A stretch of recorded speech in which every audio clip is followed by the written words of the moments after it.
Günaydın sevgili ailem.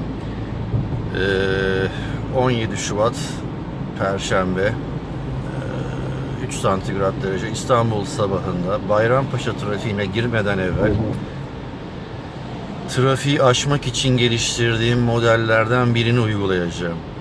Keşke bu modelde Sahte Rakı isimli gruptan batarya dersi alıp sonra bunu terk ederek malum yere hicret eden ve orada da batarya dersini verecek birini bulamadığını söyleyen, ayrıca aldığımız elektro gitarı duvardaki eski bir tablo olarak kullanan sevgili My Son Mr. Kerem Ali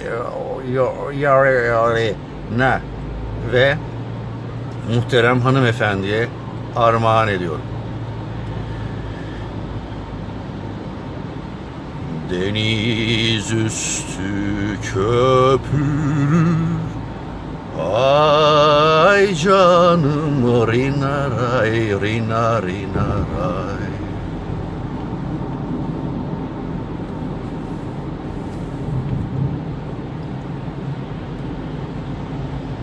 Kayığa binsen götürür, hey canım hey. İşte bataryaya bu girişte ihtiyacım vardı. Neyse devam edelim. Kerem bunu batarya ve gitarda bana hazırlasın. O ayrı hikaye. Deniz üstü yelkenden, ey canım rinaray rina rinaray. Eceli geldi erkenden, hey canım hey.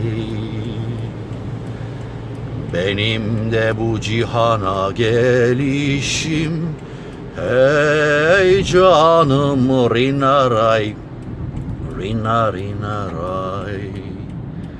Bir güzelden ötürü, hey canım hey.